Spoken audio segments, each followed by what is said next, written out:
전도봉의 첫째 날 우리에게 주시는 하나님의 말씀은 로마서 14장 8절과 9절의 말씀입니다. 이 기록된 계시의 말씀을 읽을 때 살아계신 하나님의 음성을 들으실 수 있기를 바랍니다. 우리가 살아도 주를 위하여 살고 죽어도 주를 위하여 죽나니 그러므로 사나 죽으나 우리는 주의 것이로다. 이를 위하여 그리스도께서 죽었다가 다시 살아나셨으니 곧 죽은 자와 산 자의 주가 되려 하심이라. 아멘. 이 말씀은 살아계신 하나님의 말씀입니다.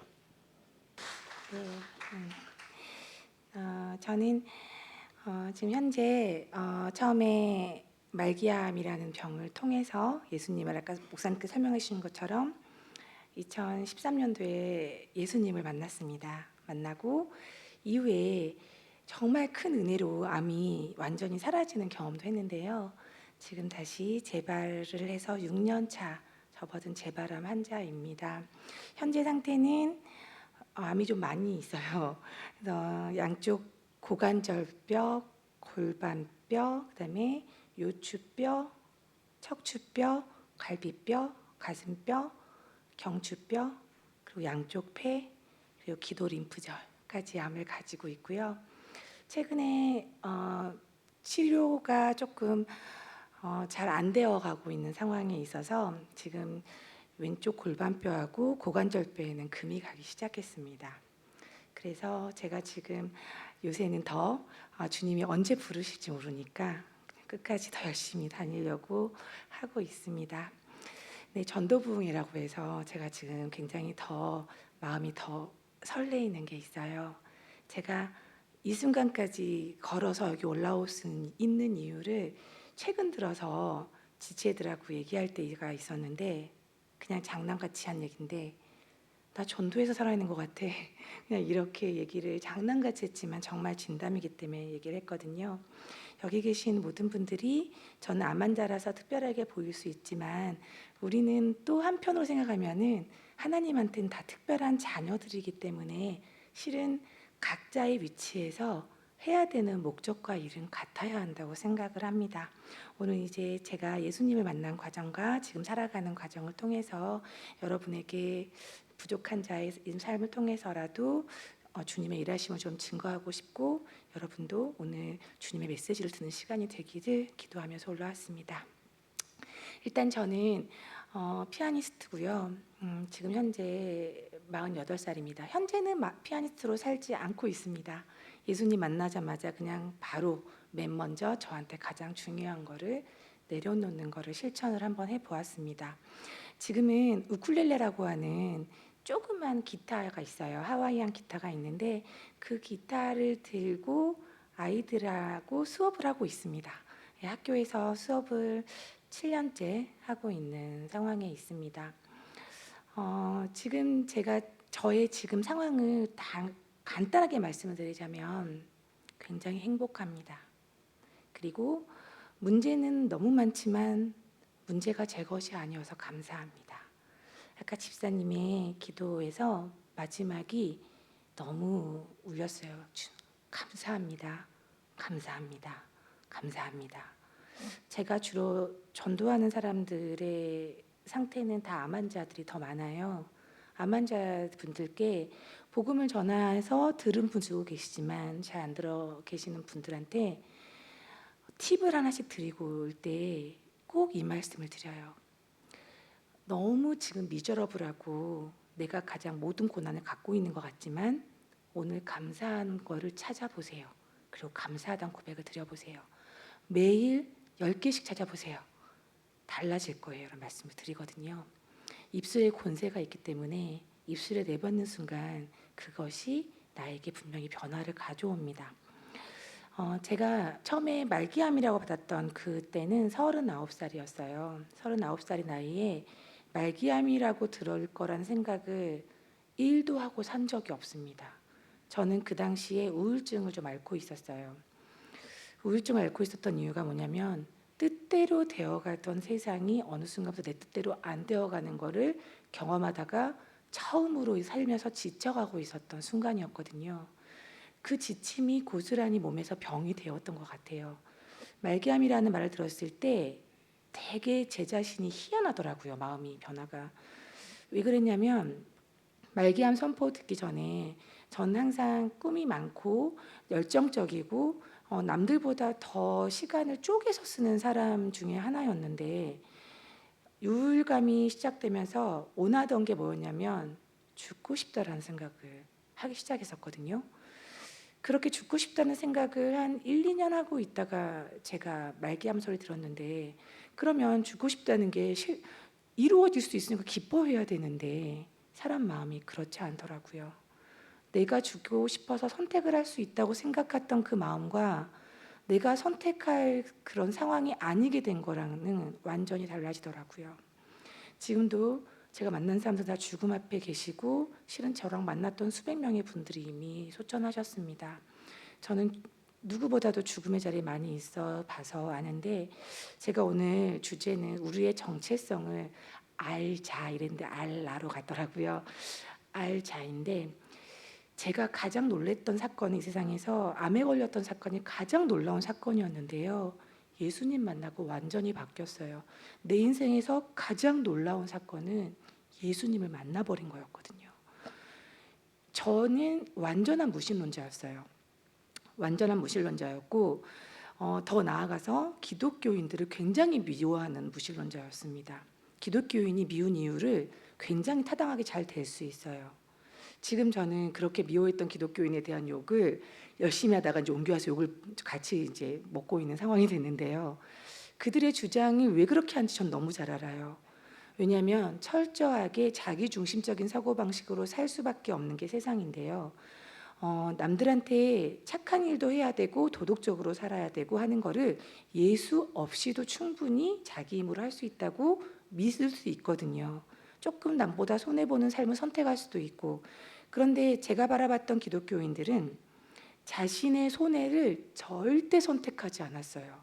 제가 39살 때까지 만났던 기독교인들의 제가 바라봤던 모습은 저는 기독교인들을 많이 볼 기회가 없었어요. 그러니까 주위에서 어쩌다가 만났던 사람들이 너무 나쁜데? 하고 보면 기독교인이었어요. 그러니까는 거룩한 척하는 위선자들.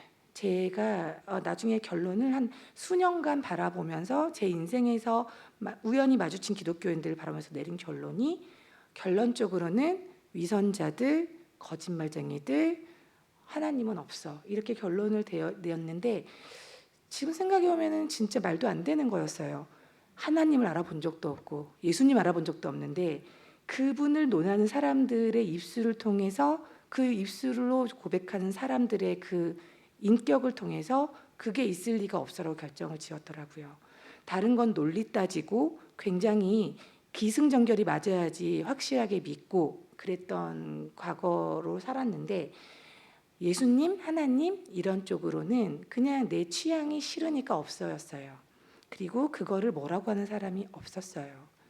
그러다가 39살에 말기암이 딱 만나고 나는데 아주 아이러니하게도 저의 위중성을 발견하게 되는 거는 무서워서 떨고 있는 내 자신 아닌 척하고 있었지만 의사 선생님이 그러시더라고요. 너무 늦어서 지금 현재에 있는 현대의학으로는 저는 아예 고칠 수가 없다고 하더라고요.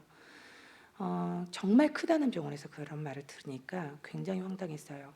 어떻게 그런 말을 하시죠? 했는데 우리 병원에서는 당신한테 해줄 수 있는 게 아무것도 없으니 그냥 가셔야겠습니다가 제가 들은 답이었거든요.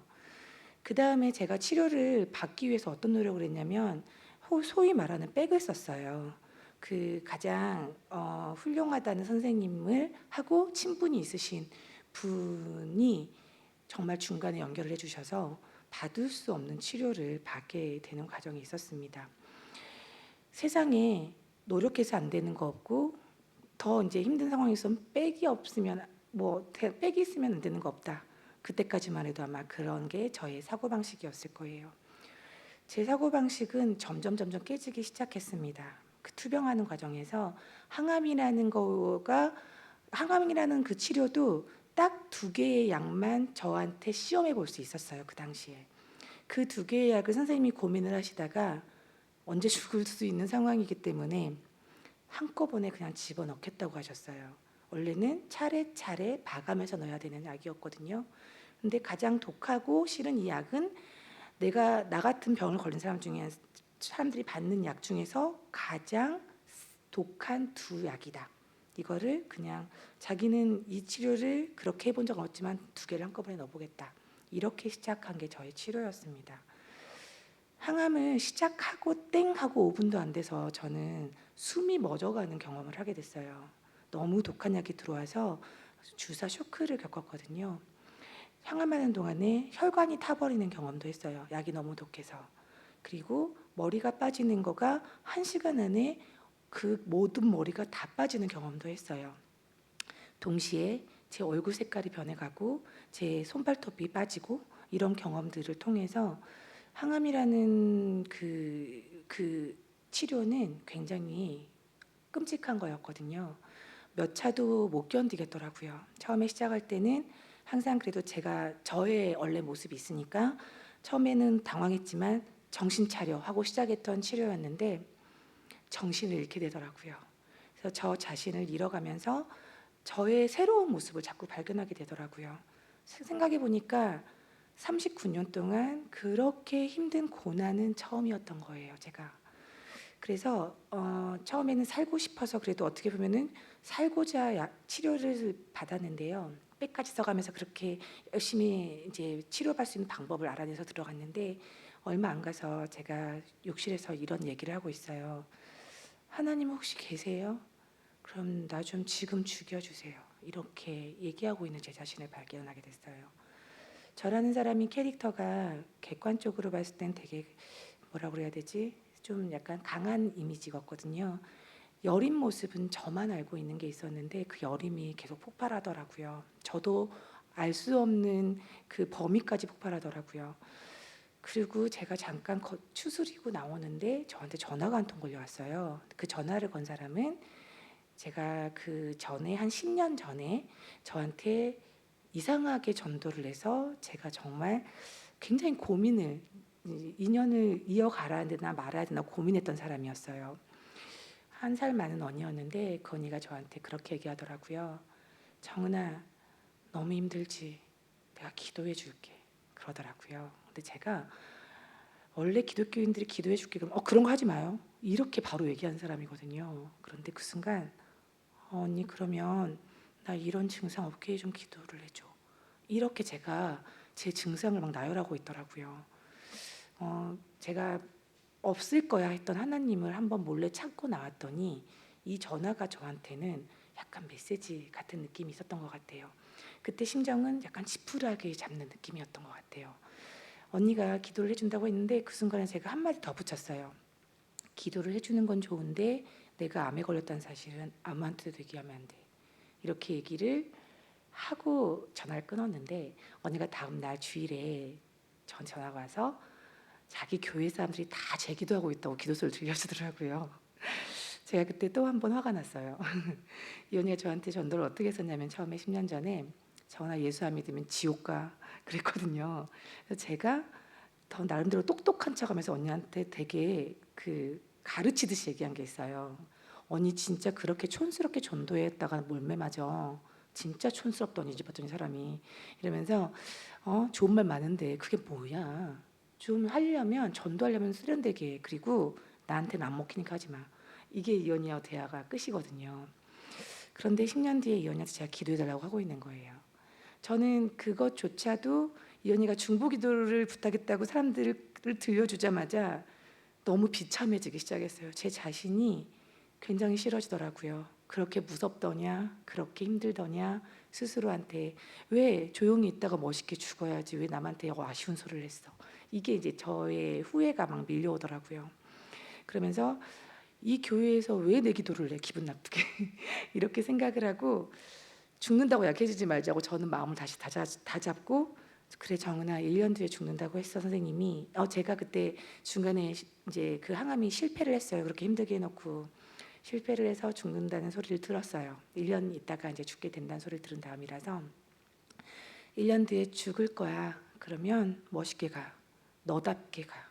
사람들 앞에서 울거나 무서워하는 모습 들키지 마. 너는 지금 갈 때까지 그거를 잘해야 돼. 이렇게 생각을 하고 있었는데 이 교회에서 중보기도를 하고 그 다음 날부터 저한테 어떤 일이 벌어졌냐면 제가 밖에도 못 나갔거든요. 실은 그 부작용이 너무 심해서 제가 집안에서도 힘이 없어서 잘 걷지도 못했고 밥도 잘 못 먹었고 밖에 나가면 바로 열이 나기 시작해서 못 나갔어요. 응급실에 실려가야 해서. 그 다음 날부터 갑자기 부작용이 동시에 다 사라지더라고요. 제가 그런 일이 있을 거라는 생각을 하지 않았는데 그런 일이 일어나니까 제일 먼저는 두려웠어요. 뭐가 있는 거 아니야? 실은 제일 먼저 그 먼저는 살 것 같다라는 생각이 먼저 들긴 했어요. 이제는 살 것 같다 했는데 그 다음 바로 오는 생각은 두렵더라고요. 뭐 있는 거 아니야? 뭐 이런 거. 그래서 그 순간부터 제가 하는 고민이 바뀌었어요. 죽을 때 멋있게 죽자라는 생각이 바뀌면서 뭐가 있으면 어떡하지?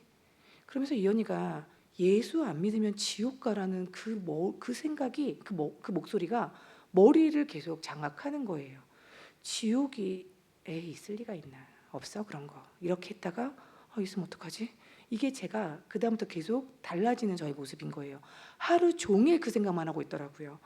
내가 1년 뒤에 이제 이렇게 있다가 죽겠지? 그래, 죽으면은 숨이 끊어지고 내가 일단은 죽는 거 없어지는 거야. 너무 슬프다. 이렇게 했다가 갑자기 그런데 내가 눈을 뜨면 어떡해? 눈을 떴는데 다른 세상이면 어떡해? 이게 꼬리에 꼬리를 계속 물더라고요. 그러다가 결론은 맨날 그럴 리가 있어 정은아. 아니야. 너 지금 아파서 무서워서 그래. 정신을 차려. 이렇게 갈등을 하다가 어느 날 딱 생각이 하는 거예요. 내가 지금 뭐 하고 있지? 내가 왜 이렇게 말도 안 되는 생각을 하루 종일 하고 있지? 나 이런 사람 아닌데? 그랬다가 아무래도 이 궁금증을 풀기 전까지는 편하게 못 죽겠다. 생각해보니까 내가 살면서 한 번도 하나님이 있는지 없는지 직접 알아본 적이 없네? 이거를 제가 발견을 했어요. 살아있는지 없다고 생각했으니까 그런 건 맞는데 뭔가 이상한 일이 있으니까 있을 수 있다는 거를 약간은 배제를 하지 말고 죽기 전까지 내가 할 일도 없는데 알아보자 이렇게 결론을 내리고 제가 제 기도를 계속 해줘서 제가 에너지가 계속 올라가고 있는 기분을 느끼게 하는 그 이상한 기분을 느끼게 하는 그곳을 제 발로 찾아가게 됐어요. 교회가 제가 이제 살고 있는 곳이 서울이었는데 춘천에 있었거든요. 춘천까지 가는 길이 좀 먼데 처음에 갈 때 좀 비장한 마음도 있었고 기대하는 마음도 있더라고요. 왠지 모르게 내가 부정했지만 하나님이 왠지 있었으면 좋을 것 같고 나도 모르게 뭔가 이렇게 의료계에서도 나를 어떻게 할 수 없다는 거를 해줄 수 있는 이는 절대자밖에 없을 것 같으니까 없다고 믿고 싶기도 하고 있다고 믿고 싶기도 한 아주 이상한 마음으로 갔던 것 같아요. 그래도 어느 정도 기대를 하고 도착했는데 거기서 그 교회에서 목사님께서 유방암 환자 여기 와 있다면서 일어나 보세요 그러더라고요. 그래서 제가 저를 얘기하는 줄 알겠는데 못 일어나겠더라고요. 근데 계속 일어날 때까지 할 것 같아서 일어났더니 목사님이 저 딱 보시더니 그러시더라고요. 살려고 지발로 걸어왔는데 정말 살려달라고 우리 기도 정말 더 열심히 합시다 하고 지금 당장 기도합시다 하고 저를 놓고 기도를 시키시는 거예요. 갑자기 기도를 한다는 말에 뻘쭘하고 창피한데 갑자기 저를 놓고 이 사람들이 소리를 지르기 시작하는 거예요. 주여 주여 이러는데 제가 너무 놀랐어요. 처음엔 주여라는 소리란지도 몰랐어요. 그런데 왜 나한테 소리를 지르지? 이게 첫 번째 소리였고 두 번째는 여기 이상한 데 아니야? 이러면서 끊임없이 다른 두려움이 막 오더라고요. 옆에서는 방언이 터졌는데 저는 방언이라는 걸 아예 몰랐어요. 나중에 알았어요. 방언이라는 언어가 저를 더 두렵게 했어요. 세상에서 처음 들어보는 언어인데 악마의 속삭임 같은 너무 기분 나쁜 소리더라고요. 그 영화에서 볼 듯한 그런 이상한 소리들. 그래서 제가 정말 잘못 왔구나를 확신을 했어요. 그 다음부터는 도망가야겠다. 도망 나왔는데 제가 오면서 되게 비참했어요. 너가 너무 무서웠나 봐. 네가 정말 이렇게 약해졌구나. 뭘 알아내겠다고 그런 데까지 가가지고 이런 수모를 당하고 오나 이런 느낌으로 제가 집에 돌아왔는데 다음 날 눈을 뜨고 딱 정신 차려 보니까 안 되겠더라고요. 저는 일단은 되게 현실적으로 생각해야 한다고 생각을 했거든요. 그래, 너는 일단은 1년도 안 남았어. 죽을 거야. 그런데 나를 기도해 주겠다는 그 언니는 나를 너무 생각하고 사랑한 게 맞아. 그 언니가 너무 이상한 곳에 있어. 일단 구해내자. 이런 생각이 먼저 들었고 이 언니가 이상한 데 빠져 있는 걸 구해내야겠다. 1번. 2번은 나는 아직도 지옥이 있는지를 확신을 못하겠다. 이렇게 생각하고 무릎을 딱 꿇었어요. 하나님 살아 계세요? 다 좀 합시다. 살아계시면 왜 나는 안 알려줘요? 이러면서 좀 이렇게 넋두리를 한 다음에 저 지금 그 교회 갈 건데 가서 그 언니를 구해낼 수 있게 도와주세요. 이상한 곳인 것 같아요. 당신이 살아계시면 도와주시고요. 저는 아무튼 가서 그 악의 무리에서 빼내오겠습니다. 그리고 두 번째는 나 지옥이 있는지 알려줘요. 당신 살아계시면. 이렇게 얘기를 하고 버스에 올랐어요. 버스에 올라서 가다 보니까 되게 무료한 생각이 드는데 가방 안에 그들이 줬던 책이 있더라고요. 제자 훈련 책자라고 얇은 책을 줬어요. 그거를 딱 보자마자 정신이 번쩍 들었어요. 지금 시간 낭비할 게 아니라 도착할 때까지 이 책을 빨리 읽어야겠다.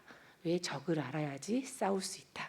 이게 제 목적이어서 가서 이 언니가 이상한 곳에 있다고 설득해서 빼오려면은 딴 사람들한테 무슨 말을 하고 설득하려고 난 다가온 사람한테 아니 당신 이래서 틀렸고 저래서 틀렸다는 말을 하려면 내용이 알아야겠다. 이래가지고 이제 읽기 시작했어요. 처음에 이렇게 딱 읽기 시작하는데 되게 적극적으로 읽게 되다 보니까 말씀이 적어져 있는데 말씀도 막 열심히 읽게 되더라고요.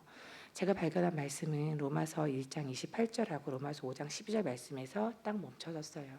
제 신경이 그냥 한 단어에다 꽂히게 되더라고요.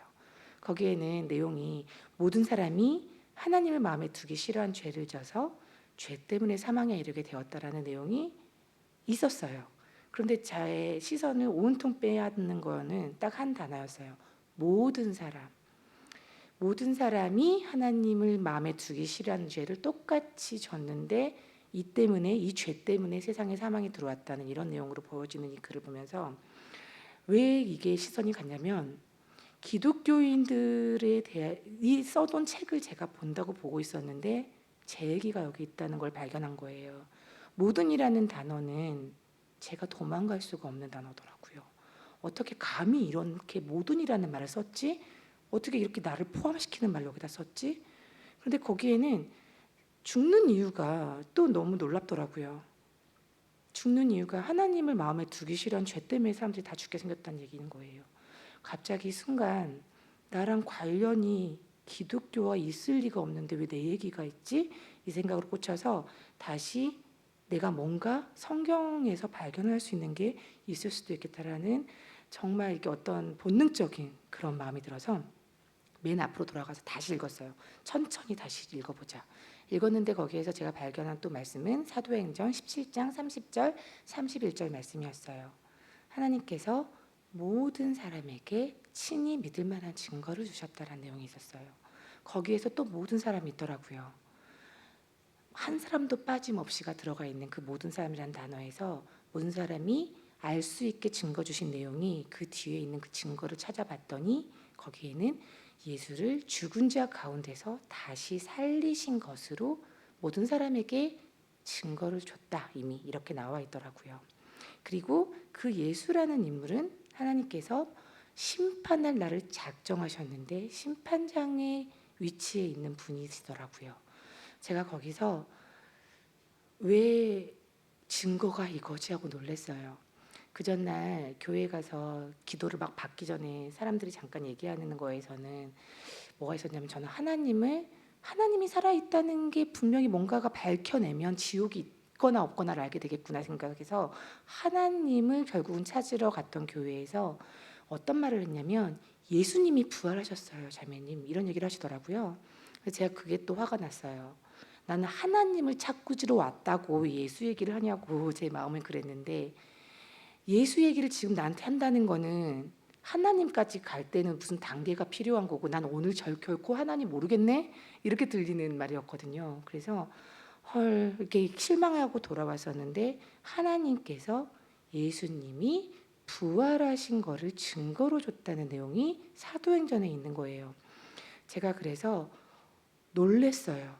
생각보다 빨리 찾아낼 수 있겠다는 생각이 들었어요. 순간 예수가 부활한 게 사실인 것만 내가 지금 알려내면은 하나님이 이거 증거라고 했으니까 당신이 살아있다고 내가 생각해도 무방하고 더 나아가서 그렇게 되면 지옥을 내가 안 가봐도 있는지 내가 확인할 수 있는 거네. 이게 순간적으로 드는 생각이었는데 다시 좌절이 온 거는 예수가 어떻게 실존 인물인지 아닌지도 모르겠는데 어떻게 이거를 찾아내지 하는 그 생각이 또 막혔어요. 그렇게 좌절하고 있다가 갑자기 떠오른 거는 일단 예수가 언제적 인물인가를 아니라도 좀 알아봐야겠다고 생각하는 순간 지금 오늘이 며칠이지? 하고 떠오르는데 며칠이지 하다가 BC와 AD가 딱 동시에 떠오르더라고요. 그전까지는 그냥 기원 전, 기원 후 이렇게 생각했던 날짜의 개념이 순간 BC가 떠오르면서 다르게 느껴졌어요. BC와 AD, BC가 이제 봤더니 Before Christ에서 예수가 기준이네? 생각 딱 하고 나서 급하게 네이버를 찾아서 AD를 찾아봤더니 AD는 그리스도의 해라고 정확하게 나와 있는 거예요. BC도 가리키는 게 예수고 AD도 가리키는 게 예수였어요. 어떻게 날짜가 예수를 기준으로 세워졌지라는 생각이 너무 큰 충격이 온 거예요. 그 날짜는 지구촌 모든 사람들이 똑같이 쓰고 있는 거였거든요, 현재. 그런데 어떻게 예수라는 인물이 나는 지금 실존 인물인지도 확신을 못하고 있는 상황에서 지금 발견을 했는데 일단 그걸로 통해서 적어도 예수가 이 땅에서 뭔가를 했긴 했나 보다. 그리고 분명히 실존 인물이었나 보다라는 게 생각이 딱 가더라고요. 막연하게 어떤 불분명한 사실을 가지고 날짜를 정할 리는 없다라는 생각이 들었어요. 그리고 나서 예수의 부활을 네이버에서 찾아봤더니 놀랍게도 예수가 실존 인물이었고 언제 태어났고 언제 사망했으며 심지어 다시 부활했다고 나와 있더라고요. 근데 그게 어떤 그 사전적인 의미, 사전으로 모두 두산백과라던가 이런 모든 그냥 객관적인 자료에 나와 있더라고요. 그리고 많은 블로거들이 증명했다든지 이렇게 나오는 그런 것들도 많았어요. 제가 어떤 블로그 내용을 제목이 너무 마음에 들어서 딱 펼쳐봤어요. 제목이 뭐였냐면 예수가 부활한 것이 사실일 리가 없다였어요. 제가 거기서 와 이거를 굉장히 이거를 뭔지 진짜였으면 좋겠다라는 마음으로 찾았던 것 같아요.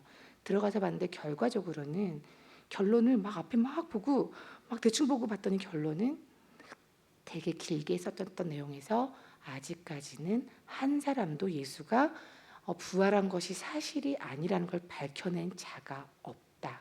이렇게 나와 있는 거예요. 2013년도 그때 현재까지는. 그러면서 그 앞에는 그걸 알아내려고 하는 사람들의 직업군들이 나와 있는데 그게 또 충격이었어요. 시대마다 그 시대를 풍미했던 역사학자, 과학자, 지식인들이 달라들어서 예수가 부활한 게 사실이 아닐 거야를 엄청나게 파고든 거예요. 고고학적으로도 들어가고. 그런데 아무도 그걸 성공을 못했다는 거예요. 제가 거기서 정말 정신이 나기 시작했어요. 그냥 어떤 느낌적인 것, 어떤 신기한 체험 이런 걸 통해서 만나야 되는 게 신일 것 같다는 생각을 했지만 그렇게 만났으면 저는 또 아마 다시 뭔가 내가 홀린 것 같다라는 생각으로 또 고민을 들어갔었어야 했을 거예요. 그 순간 제가 마음이 시원하게 굴복이 된 거 뭐였냐면은 내가 틀렸구나 라는 걸 깨닫게 됐어요. 예수가 부활했네. 난 지금 아무리 생각을 해봐도 이게 사실이라고 믿고 싶지 않은 사람 중에 한 사람이야. 그런데 내가 믿고 싶지 않은 거지 이게 사실이 아니지 않잖아. 이게 제가 내린 결론이 된 거예요. 그래서 정은아, 넌 지금 그래서 예수 믿고 싶어? 아니, 믿기 싫어. 그래도 예수는 부활했다는 게 사실이야. 그러면은 네가 그래서 억지로도 믿어가지고 네가 지금 믿었는데 죽어도 예수가 부활한 건 사실이야. 근데 네가 예수를 극적으로 만났어. 하나님을 믿어. 그래서 살았어. 기적이 일어났어. 그래도 예수는 부활한 게 사실이야. 제가 제 상황을 제 입장에서 이렇게 원하든 안 원하든 그 입장을 다 갖다가 대봐도 이거는 이렇게 될 수도 있고 저렇게 될 수도 있는데 제 상황은 하나도 변하지 않는 거. 절대 어떤 상황에도 굴하지 않고 똑같이 그냥 꿋꿋하게 있는 사실은 예수가 2000년 전에 왔다가 죽어서 부활했다가 사실이다. 이게 그냥 끝난 거더라고요. 내가 원하지 않아서 바꿀 수 있는 내용이 아니라는 걸 깨달은 거예요. 원하지 않아서 바꿀 수 있는 내용이면은 좋겠는데 그게 아닌 거예요. 결론은 내가 틀렸으니 내가 굴복해야 된다는 것을 깨닫게 되는 순간이 왔어요. 그래서 어쩜 이럴 수가 있을까? 어쩜 이렇게 논리적인 사실을 들이대면서 얘기했는데 나는 39년 아니 그때는 40살이니까 40년 동안 이 사실을 파헤칠 생각을 왜 한 번도 안 했지? 이렇게 몇 단어만 써도 네이버에도 훅 나오는 이 사실을 나는 그냥 하나님 싫어하면서 그냥 그쪽으로는 아예 아무것도 안 찾아봐. 이랬다는 게 느껴지더라고요. 제가 그때 해야 될 게 딱 하나밖에 없는 거예요. 어떻게 하면 되는지 알아야겠다. 하나님은 살아계시는구나. 지옥이 있어. 난 그럼 어떻게 해야 되지? 나 지금 지옥인데? 이 생각이 딱 드니까 어떻게 해야 돼요? 물어보면서 책을 계속 읽었더니 성경에 너무 놀라운 거더라고요. 어떻게 해야 되는지 자세히 나와 있었어요. 마가복음에 중간에 봤더니 회개하고 복음을 믿어라. 때가 찼다. 회개하고 복음 믿어라. 회개, 그래. 기독교인들이 길거리에서 회개하고 예수 믿으세요라는 말 많이 했어. 진짜 화가 많이 나는 말이었지 하고 떠올리게 됐어요. 기독교인들이 무례하게 느껴지는 말 중에 하나가 회개하세요였거든요. 회개라는 게 뭔지도 모르겠지만 일단은 잘못했다고 빌어야 되는 것 같은 거 화가 나는 말이었는데 왜 내가 나보다 못한 너한테 그런 말을 해야 돼? 라는 생각이 좀 들었었던 단어였는데 말씀에서 그랬던 거더라고요. 회개하고 복음 믿어라. 회개해야 될 죄가 정확하게 나와 있었어요. 주인된 죄, 예수를 믿지 않은 죄라고 나와 있더라고요. 요한복음 16장 9절에 죄를 회개해야 한다. 예수가 직접 와서 하신 말, 너 저희가 나를 믿지 아니함이요. 이게 죄다 했던 거. 근데 이게 왜 죄가 되지 하다가 생각해 보니까 하나님이 살아계신다고 이 예수의 부활 때문에 믿어져 버린 다음에 달라지는 거는 창조주가 있구나가 돼버린 거였거든요. 창조주라는 거는 만들었다는 의미를 가진 사람, 그 주인이니까 주인이 흙으로 잘은 몰라도 성경책은 안 봤어도 어렸을 때부터 듣고 알았던 것들은 하나님이 흙으로 사람을 빚었어라는 것 정도는 저도 알고 있으니까 그런 말도 안 되는 소리가 어디서 있는데 예수님 부활하신 게 너무 사실이기 때문에 하나님이 살아계시기 때문에 하나님이 흙으로 사람을 빚은 게 맞다. 나는 엄마 뱃속에서 나왔거든. 하지만 그조차도 하나님의 섭리 가운데 내가 나온 게 맞다라고 되니까 결국은 주인은 만든 자가 주인이니까 나는 피조물이 맞구나. 그러면 주인을 정확하게 알아야 되는 게 맞구나. 여기서는 정확하게 하나님을 주인으로 고백하면 되나요? 했는데 하나님께서 우리 죄를 담당시킨 그 예수님이 오신 다음부터 달라진 거는 예수를 주인으로 맞아야 된다는 내용이 정확하게 로마서 10장 9절에 있었어요. 로마서 10장 9절에는 입술로는 예수를 주라고 시인해야 되고 마음으로는 하나님의 능력으로 예수를 죽은 자 가운데 다시 살리신 것, 다시 말해서 부활시키신 것, 이거를 믿어야만 구원을 받는다라는 내용이 있었어요. 하나님이 만드신 법이 무조건 따라가야 된다는 게 이미 예수가 살아났다는 걸로 끝난 거거든요. 예수가 살아있어서 하나님이 살아계신다는 걸로 끝났기 때문에 내가 싫고 좋고가 중요한 게 아니라 이분의 뜻과 목적을 정확하게 알아야지 내가 살 길을 찾는다는 걸 저는 그때 알았기 때문에 이분의 목적은 뭐지 하고 봤더니 로마서 14장 9절에 또 정확하게 나와 있어요. 내가 온 이유, 예수가 이 땅에 오신 이유가 뭐냐면은 죽은 자와 산 자의 주가 되려 하심이니라. 죽은 자와 산 자가 또 정확하게 합치면 모든 사람. 선택을 나는 안 할게요, 할게요가 상관없이 그냥 모든 사람의 주가 되려고 오신 분이기 때문에 나의 호불호를 댈 수 있는 상황이 아닌 거였어요. 저는 그때 내가 해야 될 거는 결국은 주인을 알아봤으면은 주인을 맞아들여야 된다는 걸 알게 됐어요. 그런데 그러면 네 이제 믿어요. 그러면 들어오시나요? 이런 생각을 했는데 요한계시록 3장 20절에서 제가 거기서 오해가 싹 풀어졌어요. 하나님이 살아계신다고 하고 하나님이라는 분은 아무리 생각해도 굉장히 힘이 세고 뭐 사람들하고는 관계없이 능력자잖아요. 그러니까 그냥 자기가 사랑하고 자기가 살리려고 왔으면 알아서 살려주면 되고 알아서 내 마음에 들어오면 되는 건데 저한테는 40년 동안 한 번도 티를 내신 적이 없는 그분을 믿어드리긴 너무 힘들었거든요. 그런데 요한계시록 3장 20절에는 거기서 제 오해가 풀린 내용이 있었어요. 이분이 얼마나 인격자인지가 보였어요.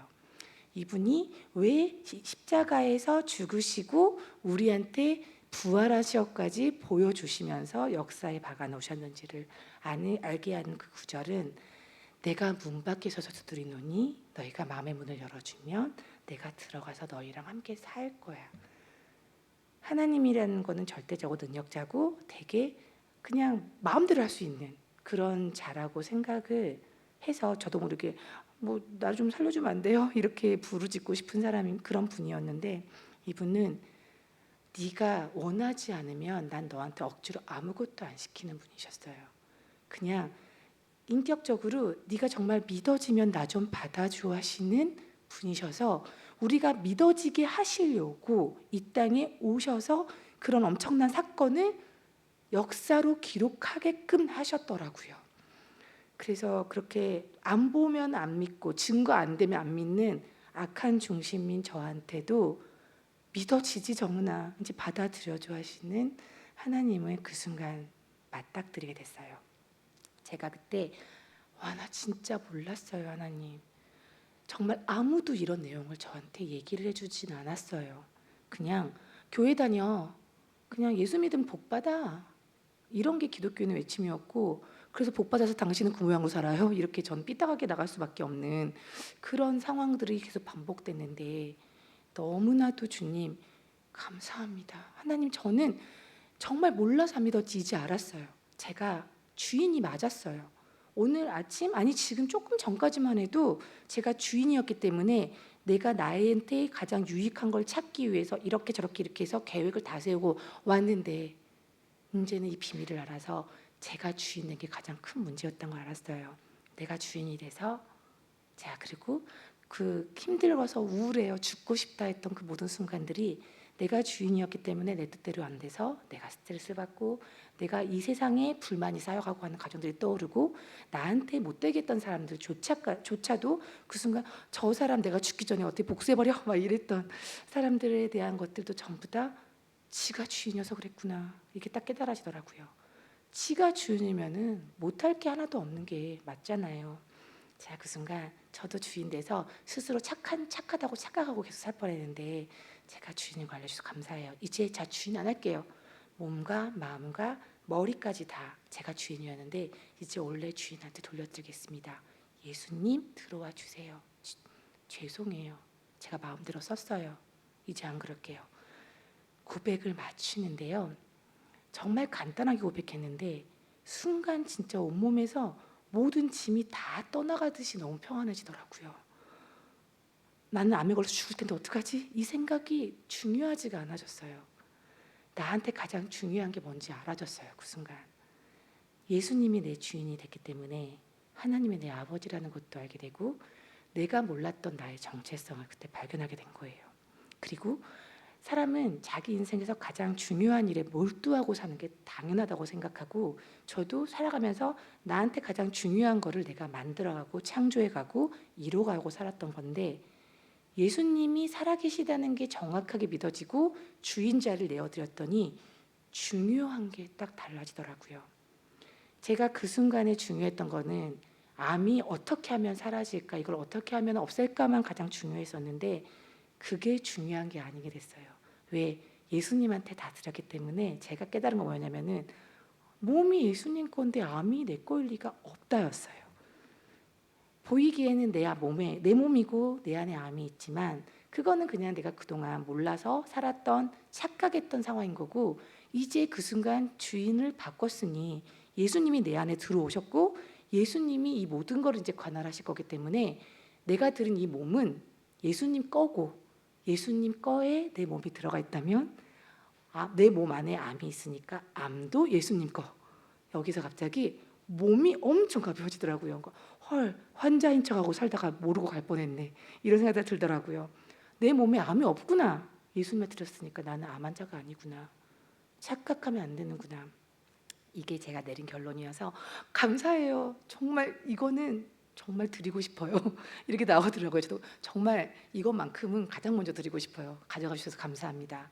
교회 와서 문을 확 열고 이 사람들하고 내가 뭔가 할 얘기가 있어 했는데 제가 막이라고 막 혹으로 그렇게 저주를 퍼부었던 그 사람들이 머리에 다 하얀색 빛이 올라가 있었어요. 너무 아름답더라고요. 정말 놀랐어요. 그런데 그 빛 가운데 주님께서 제 마음에 주시는 게 있었어요. 네 가족이야 하시더라고요. 그리고 왜 이 기분 나쁜 교회를 내가 왜 굳이 왔지? 라는 생각을 딱 한 순간 내 집이라는 걸 하나님께서 알려주셨어요. 그러니까 교회는 자기가 주인일 때는 골라서 아무데나 그냥 원하는 대로 막 끌려서 가는 게 교회일 수 있겠지만 주인이라는 개념이 확 바뀌니까요. 아, 당연히 안에서 주인이 내가 가야 될 교회도 지정해 주시는 게 마땅한 거구나. 하나님께서 내가 이 땅에 허락받은 시간 동안은 정은아 여기가 네 집이란다 하신 것 같았어요. 그래서 나는 죽을 때까지 내가 계속 와야 되는 내 집이 여기였구나. 이렇게 마음이 확 바뀌면서 이 사람들이 다 사랑스러워 보이고 어저께는 다 마귀들 같아 했는데 다 사랑스러워 보이고 내 가족이라는 확신이 들더라고요. 오죽하면 어떤 교인이 저한테 어머 어떻게 다시 오셨어요? 도망간 걸 아니까. 그런데 그 인사를 하시고 저도 모르게 그 교인 손을 확 잡고 우린 가족이잖아요 그랬어요. 그랬더니 너무 놀라시면서 자매님 그걸 어떻게 하셨어요? 하시더라고요. 그래서 오바했나 하면서 제가 성경을 읽어야겠어요. 오늘 목사님이 얘기하시는 걸 들었더니 성경을 읽어야 되겠어요 했어요. 그날 목사님이 설교하실 때 이런 얘기를 하셨는데 제 귀에 딱 꽂혔거든요. 제가 아프고 이제 죽을 날 얼마 안 남았구나 하고 맨날 스스로 비참하고 스스로 막 이렇게 비관하고 있을 때 인생에 정답이 없어가 제가 가장 힘든 상황이었어요. 인생에 한 번 나왔다가 가는 거면 멋지게 가는 게 인생이었으니까 정답이 있었는데 나는 이제 멋지게 살 기회도 없고 어떻게 되는지 모르겠고 왜 태어난지도 모르겠다라는 게 제 갈등이었기 때문에 인생은 정답이 없는 거야. 정답은 어디서 찾는 거지? 막 이런 생각도 했는데 목사님이 그날 설교 때 예수님이 부활하신 게 너무나도 분명한 역사적 사실이기 때문에 죽는 날까지 성경 말씀대로 사는 것이 여러분 인생의 정답입니다 하셨어요. 너무 맞겠더라고요. 순간 나는 한 번도 성경책을 읽은 적은 없지만 내가 지금 그 잠깐 읽은 거에서 발견했던 그 진리가 분명히 내가 안 읽은 구절에서 얼마나 더 많은 걸 내가 알게 될 거야. 그리고 더 중요한 건 난 이제야 몰랐던 그분을 받아들였으니 이분을 알아가려면 성경을 봐야 되겠더라고요. 적어도 내가 죽기 전까지는 이분을 완벽하게 알고 가야 되는 그런 마음이 급해지는 어떤 미션이 생긴 것 같았어요. 그날 밤부터는 매일 성경책을 읽었어요. 성경책을 읽는데 어려운 게 아니라 이게 진짜 아버지가 나한테 주신 편지더라고요. 말투는 어려운데 의미가 그냥 알아지는 거예요. 처음에는 뭐 이렇게 쉽게 읽어져 그랬는데 나중에 제가 깨달은 거는 영이 바뀌어서 성경책이 그냥 읽어지는 거였다는 걸 알게 됐어요. 내가 주인인 것과 예수님을 받아들여서 성령 죄사함을 해결하면 성령을 주신다는 말씀이 사도행전에 정확하게 나와 있잖아요. 성령을 받아서 성경책을 읽은 건 다른 거더라고요. 성령을 받아서 성경책을 읽었더니요. 성경책이 이게 무슨 말이지 하는 게 하나도 없어요. 저는 성경에 나온 그런 기독교 용어들을 배운 적도 없고 본 적도 없는데 무슨 말인지 모르는 단어인데 안에서 해석이 되고 읽어지는 거예요. 너무 신기한 체험을 하면서 재밌어가지고 읽다가 보면은 밤을 꼴딱 새는 거예요.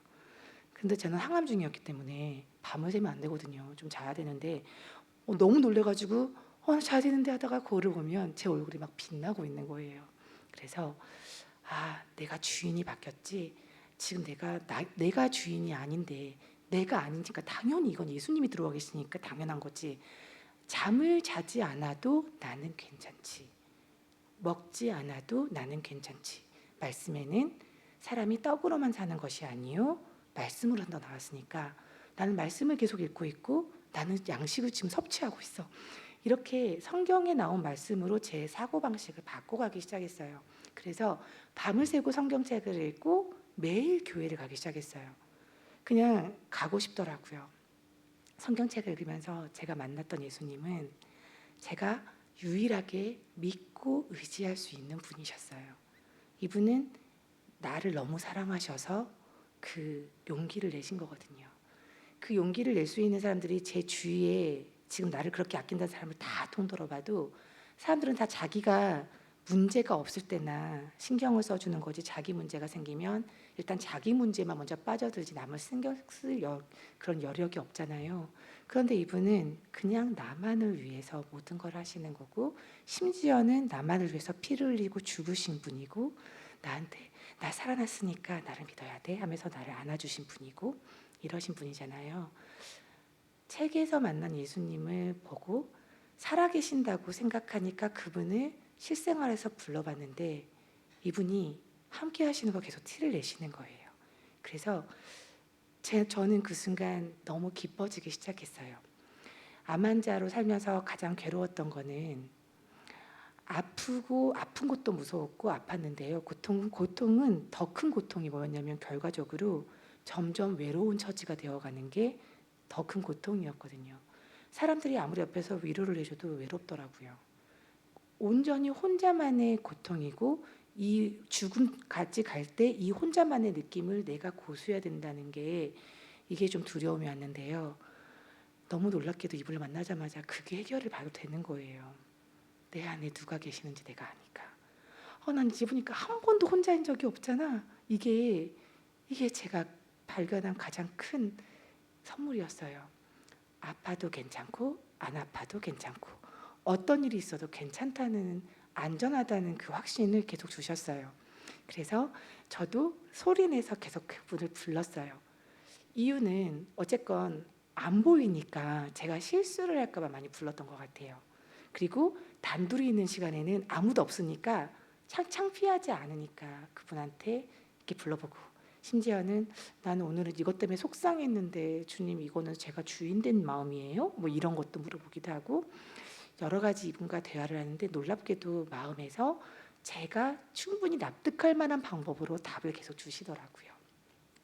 분명히 영접할 때 저한테 말씀으로 이렇게 머리에 주신 글귀가, 그 말씀 글귀가 있거든요.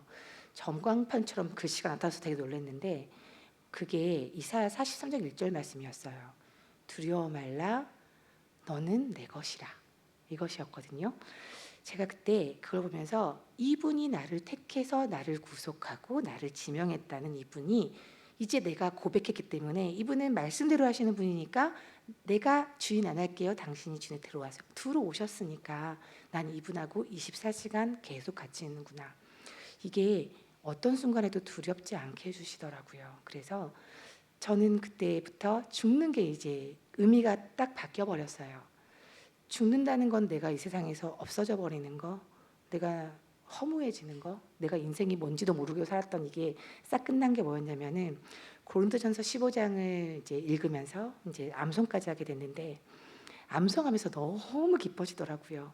예수님이 부활하셔서 살아 계신다는 걸로 나한테 어떤 이렇게 약간 이상한 거에 빠진 사람이 아니라 논리적으로 믿게 해주신 것도 감사했는데 더 감사했던 건 뭐냐면 너도 부활해 라는 게 고린도서 15장에 나와 있는 거예요. 그러니까 저는 죽어서 천국에 가면 예수님 만나겠지? 내 형체는 없나? 이랬어요. 내 영혼만 가니까 좀 소원한가? 약간 이런 것도 있었지만 예수님 말씀은 돼 이러면서 애써 이러면서 전 주님만 있으면 돼요. 주님만 나 보시면 되지 뭐 이랬는데 내가 없어진다는 건 조금 소원하더라고요. 내가 내 육체가 없어지는 게 너무 놀란 게 고린도서 15장이 뭐라 하냐면은 첫 번째 부활은 예수 그리스도요. 두 번째는 예수한테 붙은 자요. 세 번째는 나머지라. 두 번째까지 신나다가 세 번째에서 쾅 놀래버린 거예요. 다 부활한다는 거예요. 모든 사람이. 이분의 목적은 다 그냥 이분의 성경책은 보면 책에는 다 모든 사람이에요. 모든 사람. 날 안 믿는 사람 빼고 그리고 뭐 다른 거 믿는 사람은 또 빼고 그리고 뭐 나 싫어하는 사람 빼고가 아니라 다 상관없이 모든 사람이 부활을 하는 거예요. 첫 번째 순서대로 예수님 먼저 부활한 걸 보여주셔서 우리한테 자 너희도 부활한다 보여주셔서 이제 우리 부활하는 걸 알게 되고 제가 부활하는 걸 알게 되니까 죽음이란 단어가 바뀌는 거예요. 내가 죽으면 헐 천국에서 쓰는 몸으로 옮겨가는 거네. 영혼이 빠져나가서 막 흩날리는 게 아니라 내가 몸이 다른 몸으로 가서 이동하네. 이게 갑자기 너무너무 순간 모든 용기가 막 용솟음 치면서 이 몸을 막 써도 되겠다라는 생각이 막 드는 순간이었는데 제가 고민에 빠진 건 세 번째 부활이었어요. 나머지라. 예수한테 붙지 않은 자들이 부활하면 제가 그렇게 두려워서 그렇게 결국 예수님 만날 수밖에 없었던 이유, 지옥이 있나 없나 분명히 있는 그 지옥으로 세 번째 부류가 가는 거예요. 거기서 갑자기 쿵 하고 내려앉더라고요. 그래서 너무 안타깝더라고요. 나도 몰라서 지옥으로 끌려가는 걸 모르고 살고 그냥 나의 그 비관하고 나의 처지에 그냥 자기 연민에 빠져서 그냥 온갖 절망을 다 안고 죽을 뻔했는데 지금 그렇게 가는 사람들이 한둘이 아니라는 걸 제가 순간 정신 차려서 알게 된 거예요. 그래서 하나님께서는 우리를 전도자로 부르셨구나를 알게 됐어요. 전도를 하려면 어떻게 해야 되나? 처음에는 무작정이었어요. 내가 예수님 만나고 암이 없어졌거든요. 제가 암이 없어져 버렸거든요. 그렇게 주님만 미친 듯이 부르면서 살다가 한 달 됐더니 병원 가서 이제 제가 전에 미리 듣기로는 시한부를 선생님이 돌려서 얘기하다가 정확하게 얘기해 주는 날이라고 제가 듣고 갔는데요. 선생님이 갑자기 저한테 벌떡 일어나서 암이 사라졌습니다 하더라고요.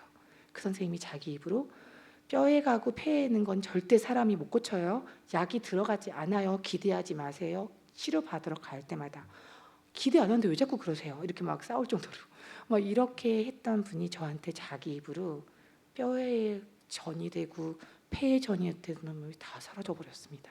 그러시더라고요. 암이 혹시나 없어질 수 있는 부위는 가슴하고 림프절에 퍼지는 것들입니다. 했는데 그거는 더 커져버린 상황인 거예요.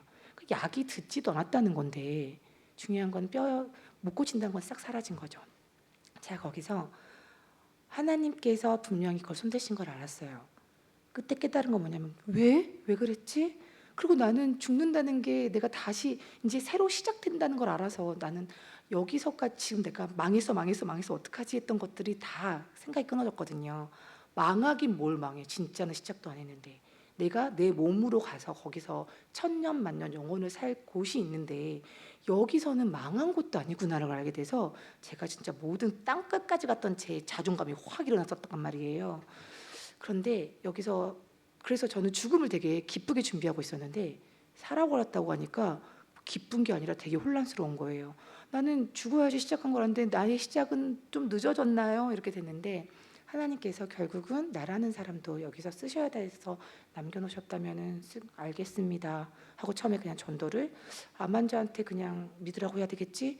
어떻게 믿게 하지? 나도 못 믿는 거를 이렇게 생각하면서 제가 예수님을 했더니요 암이 사라졌어요. 뭐 이런 걸 얘기하고 다니기도 하고 근데 뭐 감사하게도 그걸 듣고 또 믿겠다는 사람도 생기고 열심히 다녔는데 어느 정도 일정한 기간이 지나고 나니까 사람들이 저한테 너는 암이 없어졌으니까 좋겠다. 나는 또 재발했는데 난 나을 리가 없는데 그러니까 그런 식으로 하면서 그러니까 그런 말 나한테 하지 마 이런 사람들도 생겨나서 제가 하나님 앞에 또 꿇어서 하나님이 사랑하시는 영혼들이 저 때문에 마음 상해서 주님을 더 멀어지게 할까 봐 저는 그 일을 못 하겠습니다. 타당한 이유를 대면서 제가 하기 싫어서 빠져나가려고 했는데 갑자기 그 순간 또 제가 주인 돼서 내가 하고 싶은 일을 정하려고 해서 주님 죄송해요. 주님이 아니야 정은아 나는 너를 이렇게 쓰려고 살렸어 하신 거면 주님이 그 쓰려고 하시는 곳에 갈 수 있게 제 마음을 고쳐주세요. 아니 복음은 기쁜 소식인데 기쁘지 않은 내가 어떻게 전해요. 제가 마음 기쁘다고요. 이러면서 기도를 하고 있었는데 일주일 만에 갑자기 기도한 지 일주일 만에 재발했습니다. 못 고치는 뼈로 싹갔습니다. 이렇게 결론이 나왔는데 선생님이 자기가 의사생활하면서 처음 본 광경이라는 거예요. 보통 재발을 해도 이런 재발은 없다는 거예요. 없어졌던 자리에서 다시 나오는 건 없대요. 근데 저는 그때 있었던 골반뼈, 가슴뼈, 그러면 척추뼈 여기에 그냥 이게 싹 잠깐 가렸다가 다시 나온 것처럼 똑같이 올라왔다는 거예요. 그렇게 올라온 걸 시작으로 저도 의사 선생님이 이런 걸 처음 봤다는 거를 하나님이 나한테 주신다고 생각하고 헛웃음이 나왔어요. 아 주님이 정은이는 암을 무서워하지 않는다고 생각을 하셔서 허락하셨구나. 하긴 주님이 주셨으면 이게 어떻게 절망이 되겠습니까? 선물이죠 또 생각을 하고 그래 무기 주셨으니까 무기 잘 쓰겠습니다 하고 이거를 들고 다시 이제 암 환자들한테 가서 저도 암 환자인데요. 당신보다 제가 더 중요한 환자가 맞는 것 같습니다 하면서 이렇게 말씀을 전하기 시작했어요. 뼈에 간 게 점점 더 안 좋아지면 안 좋아질수록 암 환자들은 더 많이 붓게 되더라고요. 암 환자들이 너무너무 많이 붙었어요. 처음에는 제가 그냥 무조건 가서 전했는데 어느 순간 제가 딱 마음을 먹은 게 있어요. 말씀대로 오신 분이고 말씀대로 행하시는 분인데 나는 말씀에서 벗어난 말도 하는 것 같다. 약간 감정을 약간은 이제 이용하는 것도 있는 것 같다. 이게 인본주의적으로 하게 되면은 악한 영이 역사하지 성령이 역사할 리가 없겠구나 하고 하나님 앞에 딱 굴어서 고린도서 15장 11절 말씀을 딱 올려놨어요. 바울도 내가 먼저 들은 말을 너희에게 전한다고 했고 내나 저희나 이같이 전파함에 너희도 이같이 믿었느니라 이 말을 하면서 처음에 시작했던 그 말을 그대로 똑같이 전해야지 중간에 나의 색깔을 입힌다는 거는 다른 말로 변질돼서 전달될 수 있겠구나. 그래서 저도 주님 저도 이렇게 설득력 있게 말할 자신이 있는데요. 저의 설득을 버리고 말씀대로 하겠습니다. 고린도서 15장을 들고 다니면서 말씀 전했어요. 저도 암이 없어졌어요. 이런 말로 현혹시키고 나도 이런 기대를 주는 말이 아니라 말씀대로 오시고 말씀대로 행하시는 이분을 전하면서 중요한 거는 내가 주인이라 지금 두려운 거고 내가 주인이라 이거에 지금 내가 매달려 있는 거고라는 거를 초점을 맞추기 시작했어요. 예수님이 주인이라면 이 상황은 내가 걱정할 게 아닙니다. 주인한테 맡겨드려야 되는 것인 거지 내가 해결하거나 내가 걱정할 것이 아닙니다. 오직 지금 중요한 거는 암에 걸려서 언제 죽을지 몰라요. 이렇게 자기 연민에 빠져가지고 시간 낭비하지 말고 예수님을 일단은 만나야 돼요. 그런데 만나려면 내가 확신을 할 만큼 알아야지 만날 수 있는 거니까 복음을 전하기 시작했어요. 예수님을 만나서 좋아져요. 복 받아요. 하나님이 당신과 함께 있어요. 이런 구체적이지 않은 말보다는 구체적으로 나조차도 의심이 많아서 정말 논리적이지 않은 신은 안 믿겠어 이랬는데 이분은 그런 나한테도 할 말 못하게 하려고 그래서 내가 보여주려고 예수님 보냈어 하시는 그 하나님을 전하기 위해서 예수님은 정말 역사적으로 이 땅에 오셔서 2000년 전에 오셔서 죽으시고 부활하신 게 팩트입니다. 이 얘기를 하라고 다니기 시작했어요. 그게 안 믿어지시면 믿어지실 수 있게 좀 찾아보세요. 내가 당신을 현혹시키는 말이 아니라 이거는 그냥 역사적으로 정해져 있는 사실이에요. 예수님이 살아계신다는 건 어떤 거냐면 하나님이 살아계신다는 반증입니다. 하나님이 살아계신다는 건 무슨 일이냐면은 천국과 지옥이 무조건 있습니다. 갔다 온 사람 말 들을 거예요. 그 사람 말은 어떻게 믿습니까? 그 사람도 거짓말했으면 어쩔 거냐고요. 성경은 사람이 썼다고요? 아니요. 성령님의 가마로 써진 책입니다. 그게 너무 분명하기 때문에 성경 말씀이 무조건 맞습니다. 내 생각은 틀려요. 왜냐하면 이 땅은 어둠이고 우리가 모두 주인 되어 살아서 각자 자기 갈 길로 가고 있는 게 이 세상이기 때문입니다. 말씀에 그대로 나와 있어요. 그렇게 전하기 시작했어요. 스스로 왜 더 자신 있게 전할 수 있었냐면은 말씀에 나와 있으니까가 1번이긴 한데요. 말씀대로 이분을 믿었더니 이분은 너무 리얼하게 제 안에 살아계셨거든요. 한순간도 떠나지 않으셨고요. 제가 기도하면 기도하는 내내 같이 있어 주셨고 아픈 순간에도 함께 있어 주셨어요. 전 지금 금이 가기 시작했다고 그랬잖아요. 뼈에 암이 있다는 건요. 엄청 아픈 거예요. 아무도 겪게 하고 싶지 않아요. 솔직히 말씀드리면. 누가 뼈에 암이 갔어요. 시작 그 말 듣자마자 저는 일단 마음이 쿵 하고 내려앉아요. 저 사람이 예수님을 그 순간 예수님께 그 고통을 드릴 수 있을까? 어떡하지? 빨리 만나게 해야겠다. 이런 초조함이 저한테도 생기거든요. 제가 위로해줘서 이분이 안 아플 수 없고 진통제를 맞아야지 안 아플 수 없다는 걸 전 너무 잘 알거든요. 그 싸움은 오로지 본인이 해야 되는데 예수님이 나랑 함께 있다는 확신을 갖지 못하면은 절대 그 싸움을 할 수가 없다는 거를 전 너무 잘 알거든요. 저는 그렇게 예수님을 사랑한다고 고백했는데도 처음에 그 통증을 만나자마자 항암 부작용이 그리워질 정도였어요. 그건 아무것도 아니었구나. 세상에서 이런 끔찍한 고통이 있나 했는데 항암 부작용은 할 만한 거였어요. 암 통증은 너무 힘들더라고요. 그래서 저도 모르게 처음 만났을 때는 다 버렸어요. 다시 제가 주인 돼서 저를 이렇게 안고 있더라고요. 나 좀 어떻게 해봐요. 이 부위를 안 아프게 당신이 해주셔야 돼요. 이러고 있더라고요. 그 전까지는 무슨 기도해도 제가 주인 되지 않을게요. 이렇게만 했는데 너무 처절해서 하나님 제가 오늘은 100% 주인입니다. 이게 내 거가 아니라고 믿는 척하고 있어요. 내 거예요. 고통이 고스란히 내 거라서 당신한테 어떻게 줘야 할지 방법도 모르겠다고. 오늘만 살려주시면 제가 내일 주인 자리에서 내려오겠습니다. 제발 통증이 문제가 아니라 저 오늘만 살려주세요. 이게 저의 기도였거든요. 다음 날 주님께서 저한테는 또 길을 열어주셨어요. 교회 분들이 또 중보기 들려주셨고 중보기도 가운데 제가 주님과 함께하고 있다는 거에 대한 안정감을 다시 얻었고 더 나아가서 제가 팩트를 놓쳤다는 걸 깨달았어요. 그래 뼈에 암이 있으니까 아프지. 아프면 아프다가 가겠지. 내가 예수님을 잘 믿으니까 난 안 아프게 해줄 거라고 너가 얍실하게 스스로 이렇게 생각했나 봐. 아플 수 있어. 죽는 때 아플 수 있는데 그거에 잠깐 지나간 다음에 다 부활하잖아. 이걸 제가 떠올렸어요. 너는 그거가 너무 기다려진다고 했잖아. 근데 부활하는 건 아는데 아픈 건 안 된다고요. 이거는 무슨 말도 안 되는 소리니? 저한테도 이렇게 하면서 하나님, 제가 아직도 이렇게 위선을 떨고 있는 사람이네요. 주님, 제가 이렇게 계산적이고 내가 주님 일을 열심히 하니까 안 아프게 하고 그냥 데려가시지 않을까라고 생각했던 중심이 저한테 있다는 걸 저 이번에 알았어요. 저같이 주님한테 불순종하는 이 정말 못되고 얍실한 사람, 가장 원하지 않는 거 그거 행하세요. 제가 지금 원하지 않는 게 뭐냐면은요, 하나님께서 저를 지금 불러주시는 게 아니라 아프다가 선생님들 말씀처럼 아프다가 못 걷게 될 거다, 휠체어 센서가 될 거다, 이게 이루어질까 봐 제가 겁이 났는데요. 못 걷는 것보다 못 걷느니 차라리 죽겠어, 이게 저 마음이 가득해요. 그러니까 실은 제가 제일 무서운 거는 못 걷는 거예요. 이거 저한테 행하세요. 어차피 그게 10년이 가건 20년이 가건 이 세상은 너무 짧은 세상이고 끝날 건데 잠깐 불편할 수 있지, 남은 불편해도 나는 안 되나가 아니라 내가 먼저 불편해보고 또 사람들한테 괜찮다고 알려줄 수 있을 것 같아요. 그러니까 주님, 저한테 지금 그거 행해 주세요. 저 준비됐습니다 하자마자 그 순간 모든 통증이 사라지고 다리를 못 쓰던 다리가 고쳐지는 경험을 했어요. 하나님께서는 너무 살아계셔서 내 중심만 확인하세요. 내가 말을 안 들으면 정원이한테 벌 줄까? 이러신 적은 단 한 번도 없어요. 걱정은 하세요. 정원이가 저렇게 주인된 마음을 먹네? 그러다가 돌아올 거야 하고 믿어주고 기다리고 계세요. 그러고 나서 제정신을 차리면 잘했어 하고 이걸 풀어주시는 분이시더라고요. 제가 잘할 때마다 선물을 주세요. 잘하는 거는 열심히 전도하고 열심히 거룩한 말고 할 때가 아니었어요. 제 안에 있는 제 죄랑 싸워서 제가 주님한테 넘겨드렸던 순간이었거든요. 근데 그걸 할 수 있는 용기는 오직 제 정체성에 대해서 확신을 했을 때였어요.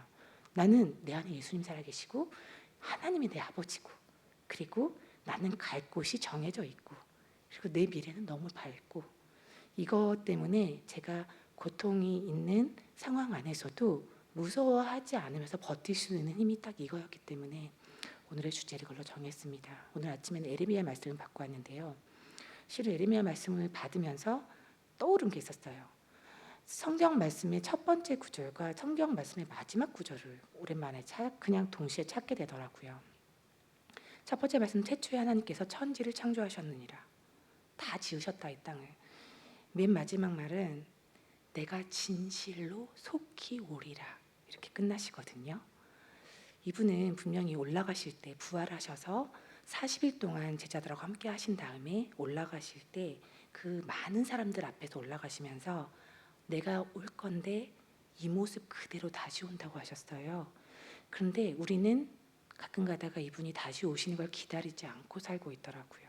저도 제가 죽을 병 걸려 있으니까 제가 죽는 거가 먼저라고 생각을 했는데 어느 순간 하나님의 타이밍은 나의 추측과 다르잖아 항상. 이게 그러면 내가 지금 암 때문에 어느새는 죽겠지, 내가 보내드렸던 많은 분들, 저는 돌아가시는 분들을 옆에서 많이 지켜드리거든요. 혼자 있지 않다는 거를 알려드리려고 제가 거기서 뭘 다른 걸 하는 게 아니라 순간 놓치고 무섭고 막 이제 그 고통스러운 순간에서 막 아프기 싫고 죽고 싶어 하던 분들도 죽는 순간에는 죽기 싫어 이렇게 바뀌시거든요. 그래서 이분들한테 죽고 싶은 이유에 대해서 얘기 드리려고 옆에 있어요. 지금 힘들죠. 조금 있으면 숨이 끊어질 건데 숨이 끊어질 때까지는 처음 겪는 경험이라 무섭고 두려울 거예요. 근데 잠깐 이 또한 지나가리라 하지 말고 지나갈 거예요.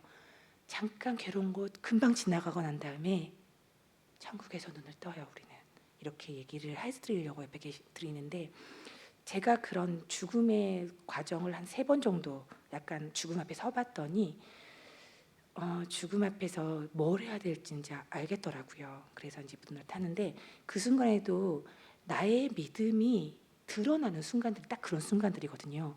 평상시에 괜찮을 때 믿음은요, 실은 진짜 믿음이 아닐 수 있더라고요. 내 상황이 너무 어려울 때 진짜 믿음이 뭔지 스스로 깨닫게 되는 게 있더라고요. 저도 죽는 순간에 지금 마지막 죽음 앞에 설 때 정말 뿌듯하게도 두렵지 않았어요. 아, 조금 있다가 주님 나 부르시는 순간이구나 하고 제가 그 순간 나는 내가 한마디라도 주님을 증거하는 말을 마지막 말로 남기고 가야지라는 생각을 먼저 했거든요. 그래서 나중에 딱 다시 살아난 다음에 이제 조금씩 준비가 돼가는 것 같아 하고 저만 겪는 게 아니라 죽어가시는 분들한테 제가 냈던 용기도 전해드리고 어떤 걸 해야 되는지 알려드려요. 그런데 이분이 내 생각에는 내가 먼저 죽는 줄 알았는데 성경 말씀대로 내가 살아있을 때 이분이 오실 수도 있구나. 그러면 이거는 실은 나 같은 암 환자들한테만 지금 내가 달려갈 일은 절대 아니더라고요. 지금 멀쩡하게 살아있고 죽을 병 안 걸리셨지만 내일 예수님이 오신다면 당신은 오늘 뭐 해야 되겠습니까? 라는 얘기를 반드시 해야 되겠더라고요. 언제 오실지 모르는 그분을 앞에 서서 두 번째 부활의 주인공이 되려면 주인이 바뀌어야지만 하나님께 인정받는, 분명히 하나님이 정해놓으신 구원을 이렇게 해야지 받을 수 있어는 입술로는 너의 주인이 예수라고 해야 되고 마음으로는 하나님의 능력으로 부활시킨 거, 예수님 부활시킨 거 그거 믿어야 된다고 하신 거 있잖아요. 그래서 이 사실을 끝날까지 전하고 가는 게 맞다라고 생각을 해서 지금 하루하루 살고 있습니다. 전도는 어떻게 하냐면요. 아까 이제 특송 불러주신 오늘 은강교회에서 정말 기도 많이 하셨구나 생각을 한 게 집사님 기도도 너무 은혜로웠고 기도만 하면 됩니다. 저는 전도할 때 누구한테 달려갈 때요. 정해놓고 달려간 적이 없는데 정해져요. 근데 저는 하루에 시작을 기도로 시작을 하고 그리고 그날 스케줄에 만나는 사람들이 정확하게 하나님께서 만나고 싶어하는 사람이라는 걸 알고 가요. 그런데 기도를 시작할 때 다른 게 아니라 처음엔 제가 이 사람한테 말해야지 이런 과정들을 벌였던 경험이 뭐냐면 주인이란 단어 때문에 그랬어요. 정하는 것도 주인이고 시키는 것도 주인인데 제가 하나님은 이거를 좋아하시겠지 하고 저도 모르게 이렇게 넘겨짚어서 제가 막 하는 것들이 처음에 있더라고요. 근데 그 과정에서 주님께서는 기다리시더라고요. 그냥 정원이가 정신 잘 때까지 기다려주시는 그분. 정신 차리고 제가 스스로 굴복하고 돌아갈 때 보니까 좋은 일도 주님의 일인데 맞는데 내가 했으니까 내 일이구나. 그리고 내가 했으니까 내가 스스로 영광을 받게 되는구나. 이걸 알게 된 다음부터 주인이 시키면 움직이고 주인이 허락하시면 가고가 되려면 기도가 먼저 돼야 되더라고요.